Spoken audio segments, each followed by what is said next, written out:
Hello, Kim here. So I wanted to make a video today talking about why it's so hard to create a new habit. Past week and a half, I've been talking a lot about motivation, how to get motivated, how to create motivation, and now I want to talk about why it's so hard to create a new habit, why it's so hard to even get started and to keep that habit going. So the reason why it's so hard is, well, one, people usually aren't very aware of what their habits are.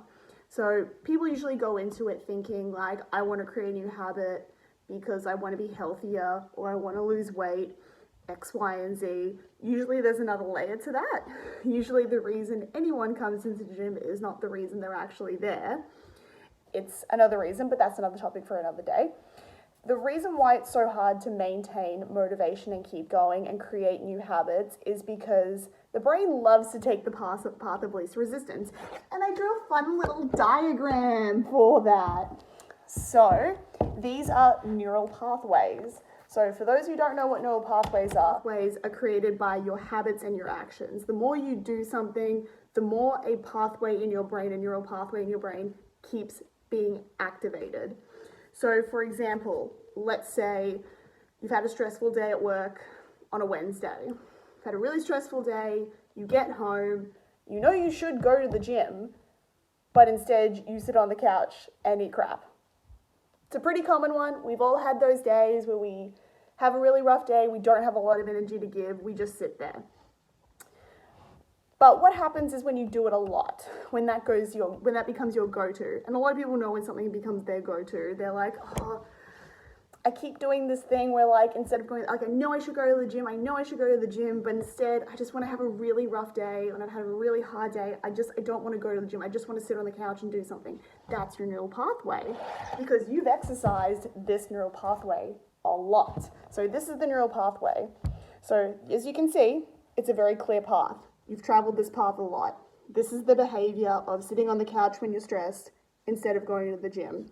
This one is a very well-traveled path, as you can see by the very dark lines around the side. You've done this path a lot. You will also notice it is a downhill slope. So again, very easy to travel. Once you're going down it, you usually get a lot of momentum and you keep going, and you keep going, you keep going until you end down at the bottom here, this deep, dark ditch. This is the end of the path. It's a ditch. It's a ditch where you feel really bad about yourself because you didn't do the right thing. You end up in a lot of self-loathing, a lot of self-wallowing, and you stay down here. Because once you get to this point of absolutely hating yourself, it's hard to pretty much get out of that, because that's very bad negative self-talk. If you don't feel good about yourself, you're not going to want to do something like this. You're going to want to stay down here. Up here, we have your new behavior, which is going to the gym. This is going to the gym when you don't really feel like it, even though you know it's in your best interest. So this is you here. So the hardest part first is becoming aware of what your triggers are. If you, again, have a really stressful day and your go-to has been go home, sit on the couch, get Uber Eats, and zone out in front of the TV because you're tired, then you're going to keep doing that unless you become self-aware that your trigger is stress. Stress makes you feel triggered. Now, what we do know is that eating healthy, exercising, all of that stuff reduces stress. So you have to become aware at this moment. You have to become aware of the fact that I'm stressed. And I know that going to the gym will increase my dopamine, which is your happy hormone.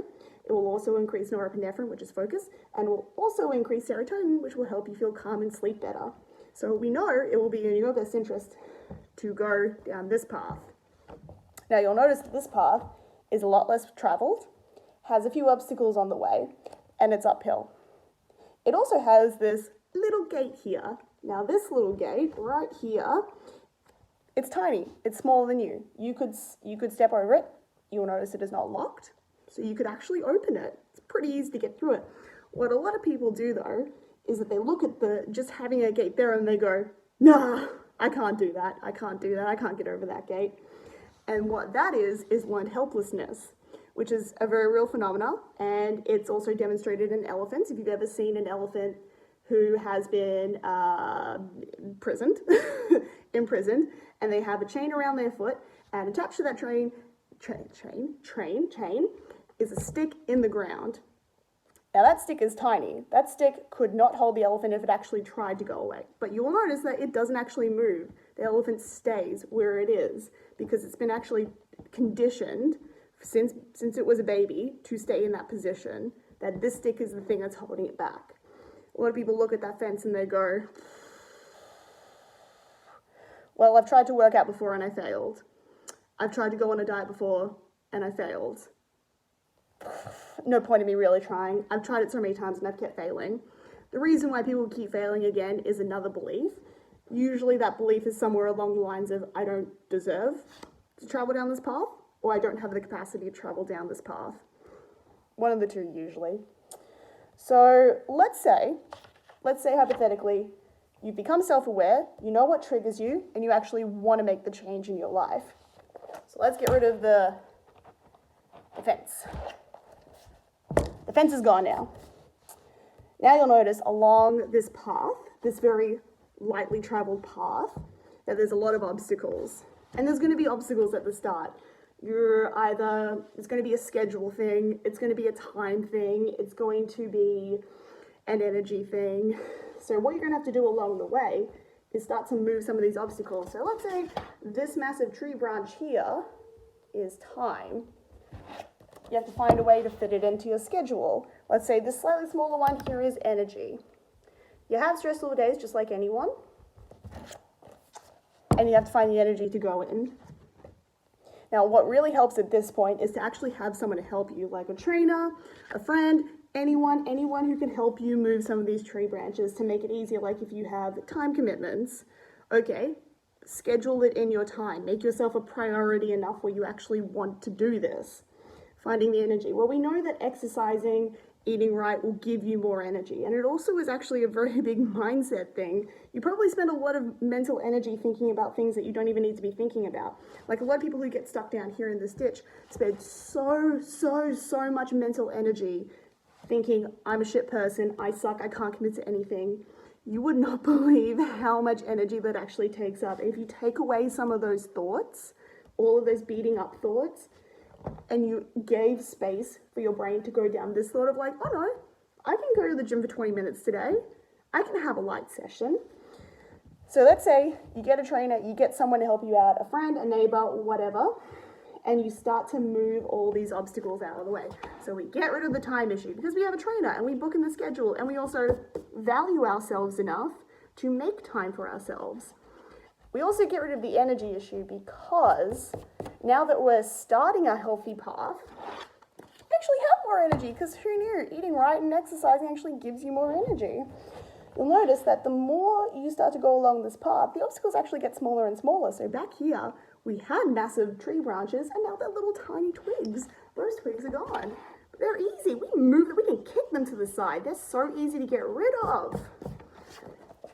But the thing is now that we've started to work along things, the path is still quite light because you actually have to keep doing an action or a behavior over and over and over again for it to become a strong neural pathway. Chances are you've been doing this for 10 plus years. This is a well-ingrained one. So it's really, and because it's downhill, it's just going to suck you down that line. It's really easy. So you have to consciously keep doing it for a long time to make this your new path, your brain's new go-to.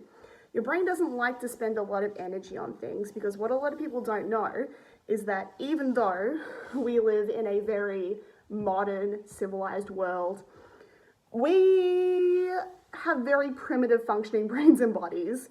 Our brains and bodies function as if we still lived out in the country, in the bush, in the jungle. That's how our brains and bodies operate.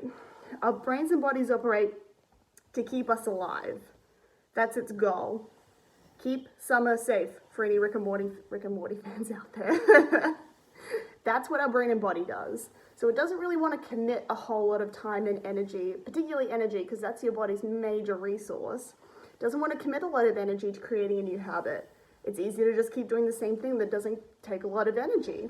But it doesn't make you feel better. It's not making you healthier. It's not making you grow as a person. It's not making you a stronger person. So now this new pathway, because we've been practicing this new pathway, it's a lot deeper.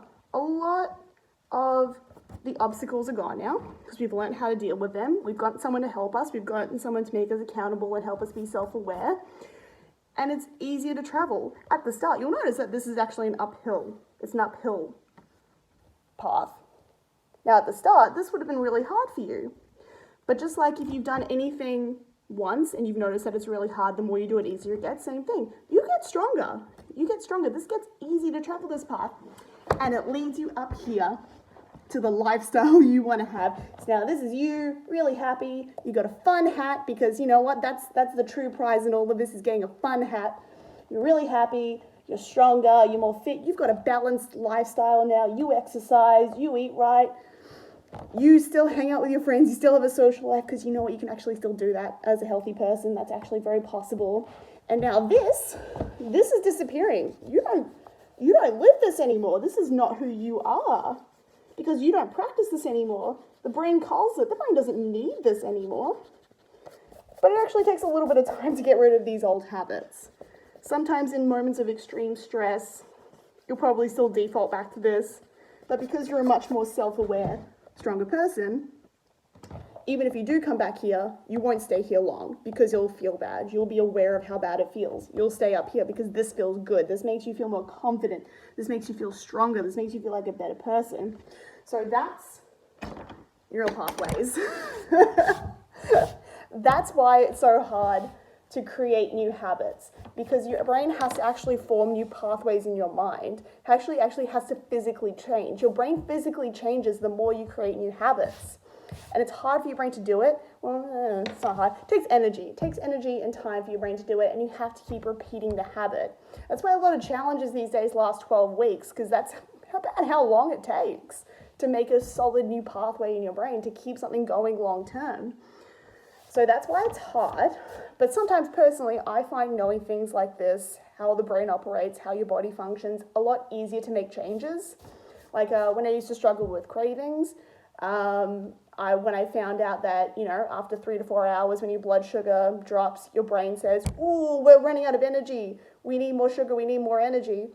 That's why it goes for the sugary stuff, because your brain's like, we need sugar now because our blood sugar is dropping. It'll make you crave junk food. And I was like, oh, I get it now. I just haven't, when I get to the mark of like, I haven't eaten in 3 or 4 hours, I'm like, no, I know I want chocolate, because I haven't eaten in 4 hours and I'm hungry.